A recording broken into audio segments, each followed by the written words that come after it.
Hello there, ladies and gentlemen, and welcome to Reading with Drew. I'm your host, Drew Phillips, and in today's episode, we have Chapter 7 of this thing that I'm doing. It's called Reading this awesome book. It's called The Phantom Tollbooth by Norton Jester. Okay, we're getting pretty far in it. Things are happening.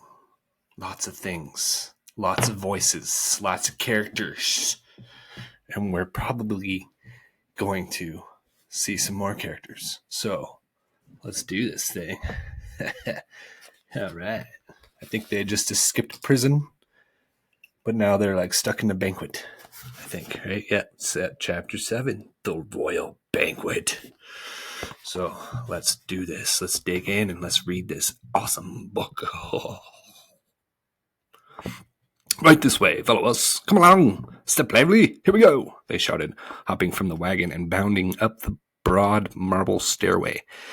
Milo and Tok followed close behind. It was a strange-looking palace. As if he didn't know better, Milo would have said that it looked exactly like an enormous book, standing on end, with its front door in the lower part of the binding, just where they usually place the publisher's name.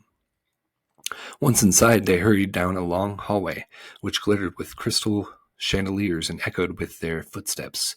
The walls and ceiling were covered with mirrors, whose reflections danced dizzily along with them, and the footmen bowed coldly. "We must be terribly late," gasped the Earl nervously as they reached the tall doors of the banquet hall. It was a vast room full of people loudly talking and arguing. The long table was carefully set with gold plates and linen napkins. An attendant stood behind each chair, and at the center, raised slightly above the others, was a throne covered in crimson cloth. Directly behind, on the wall, was the royal coat of arms, flanked by the flags of Dictionopolis. And there's a picture of it.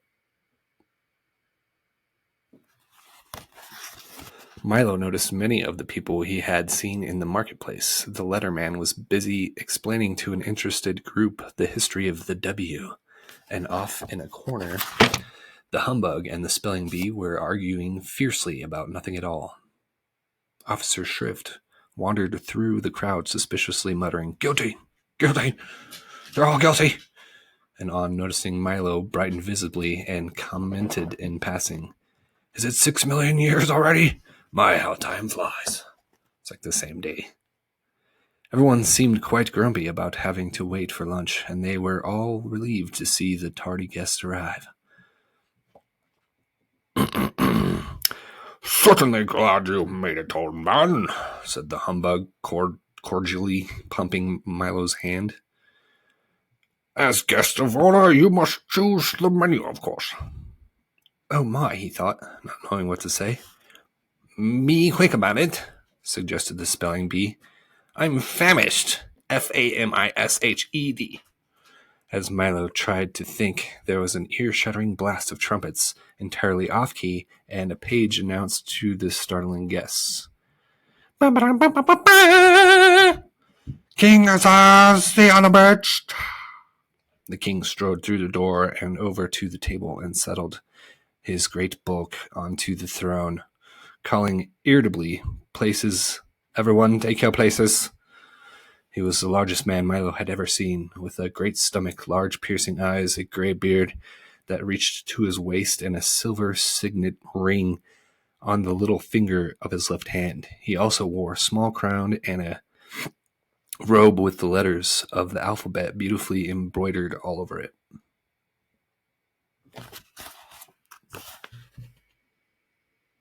"King Azaz the Great."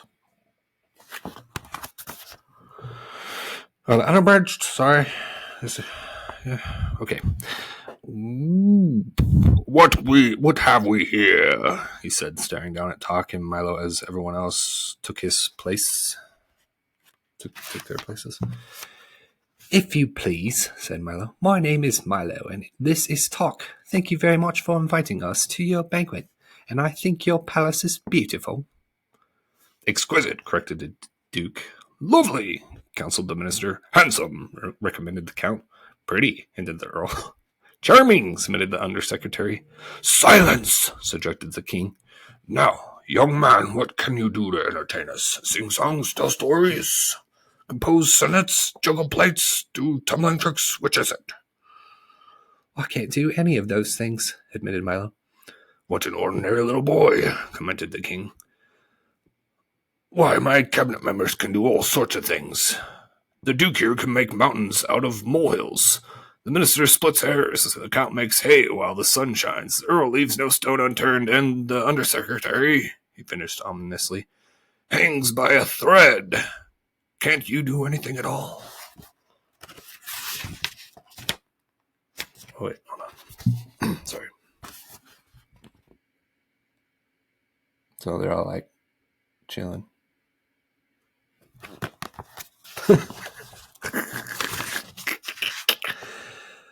I can count to 1,000, offered Milo. Ah! Numbers! Never mention numbers here. Only use them when we absolutely have to, growled Azaz disgustedly. Now, why don't you and Talk come up here and sit next to me, and we'll have some dinner. Are you ready with the menu? Reminded the humbug. Well, said Milo, remembering that his mother had always told him to eat lightly when he was a guest. Why don't we have a light meal? A light meal it shall be, roared the bug, waving his arms. The waiters rushed in carrying large serving platters and set them on the table in front of the King. When he lifted the cover, shafts of brilliant colored light leaped from the plates and bounced around the ceiling, the walls, across the floor, and out the windows. Not a very substantial meal, said the humbug, rubbing his eyes, but quite an attractive one. Perhaps you can suggest something a little more filling. The King clapped his hands, and the platters were removed. And without thinking, Milo quickly suggested, well, in that case, I think we ought to have a square meal of... A square meal it is, shouted the humbug again. The King clapped his hands once more, and the waiters reappeared carrying plates heaped high with steaming squares of all sizes and colors. Said the spelling bee. Said the spelling bee, tasting one. These are awful! No one else seemed to like them very much either, and the humbug got one caught in his throat and almost choked. Time for the speeches, announced the King as the plates were again removed and everyone looked glum. You first, he commanded, pointing to Milo. Your Majesty, ladies and gentlemen, started Milo timidly. I would like to take this opportunity to say that in all the... That's quite enough, snapped the King. Mustn't take all day. But I had just begun, objected Milo. Here's the guy with the squares coming in. Nice and hot. Tasty. Next, bellowed the King. Roast turkey, mashed potatoes, vanilla ice cream, recited the humbug, bouncing up and down quickly. What a strange speech, thought Milo, for he'd heard many in the past and knew that they were supposed to be long and dull. Hamburgers, corn on the cob, chocolate pudding, pudding, said the spelling bee. Oh, in his turn. Frankfurters, sour pickles, strawberry jam, shouted Officer Shrift from his chair. Wrong voice. Since he was taller sitting than standing, he didn't bother to get up. And so down the line it went, with each guest rising briefly, making a short speech, and then resuming his place. When everyone had finished, the King rose. Pâté de fion glacé souper à l'angon, fiazon sauce cloche, salade endive, fromages et fruits et dématacé, he said carefully and clapped his hands again. I really massacred that. Okay. The waiters reappeared immediately carrying heavy hot trays, which they set on the table. Each one contained the exact words spoken by the various guests, and they all had begun eating immediately with great gusto. I like that word. Diggin', said the king, poking Milo with his elbow and looking disapprovingly at his plate. I can't say that I think much of your choice. I didn't know that I was going to have to eat my words, objected Milo. Of course, everyone here does, the king grunted. You should have made a tastier speech. Milo looked around at everyone buzzily stuffing himself and then back at his own unappetizing plate. It certainly didn't look worth eating, and he was so very hungry. Here, try some somersault, suggested the Duke. It improves the flavor. Have a rigmarole, offered the Count, passing the breadbasket. Or ragamuffin, seconded the minister. Perhaps you'd care for a cinnamon bun, suggested the Duke. Why not wait? Who's saying this? Why not wait for your just desserts? Mumbled the Earl instinctively, his mouth full of food. Whew, how many times must I tell you not to bite off more than you can chew? Snapped the undersecretary, patting the distressed Earl on the back. In one ear and out the other, scolded the Duke, attempting to stuff one of his words through the Earl's head.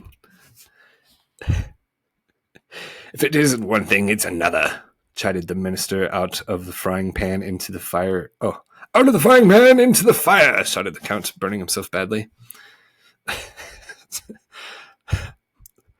Well, you didn't have to bite my head off, screamed the terrified Earl and flew at the others in rage. Man, those five guys are just a circus. Okay. The five of them scuffled wildly under the table. Stop that at once, thundered Azaz, or I'll banish the lot of you. Sorry, excuse me, forgive us. Pardon, regrets. They apologized in return and sat down glaring at each other.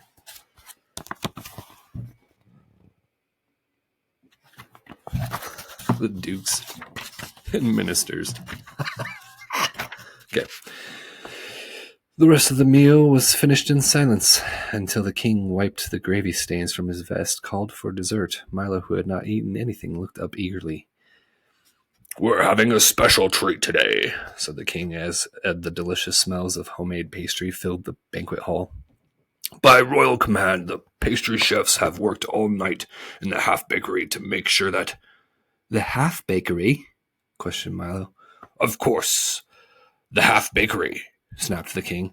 Where do you think the half-baked ideas come from? Now, please don't interrupt. By royal command, the pastry chefs have worked all night to...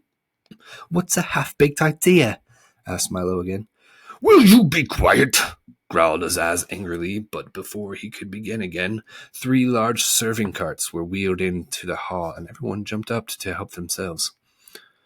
They're very tasty, explained the humbug, but they don't always greet with you. Here's one that's very good. He handed it to Milo, and through the icing and nuts, Milo saw that it said, The earth is flat. People swallowed that one for years, commented the spelling bee. Oh, people have swallowed that one for years, commented spelling bee. But it's not very popular these days, DAYS. He picked up a long one that stated, The moon is made of green cheese, and hungrily bit off the part that said cheese. Now there's a half-baked idea, he said, smiling. Milo looked at the great assortment of cakes, which were being eaten almost as quickly as anyone could read them. The Count was munching contentedly on It Never Rains But It Pours, and the king was very slicing one that stated, Night air is bad air. I wouldn't eat too many of those if I were you, advised Talk. They may look good, but you can get terribly sick of them. Don't worry, Milo replied. I'll just wrap one up for later. And he folded his napkin around. Everything happens for the best. Oh, and that's the end of the chapter, ladies and gentlemen. Let's see now. The next chapter is called The Humbug Volunteers. So, there you have it, the royal banquet where they're eating their words. Do you want to eat your words? Do you have half-baked ideas? I bet you do. All the time. Just kidding. I'm not judging you. Yes, I am. Anyways, So there you have it. That was chapter 7. And it is February 27th, 2025. And this is my TED Talk. So, no, I'm just kidding. I hope you have an awesome day. It's Thursday. And it's pretty nice out here in Colorado. So, I'm probably going to take advantage of that and go for a walk. Go for a good, nice walk. Nice long walk with me pup. Anyways, I definitely fumbled a lot on the voices. It's kind of hard to keep track of like tons of different voices, but hey, this is how it goes when you're improvising. So hey, you gotta do what you can. You just gotta do what you can, right? I don't know what I'm doing. Do you know what you're doing in life? Because I'm just kind of here, So here I am reading books, and yeah, okay.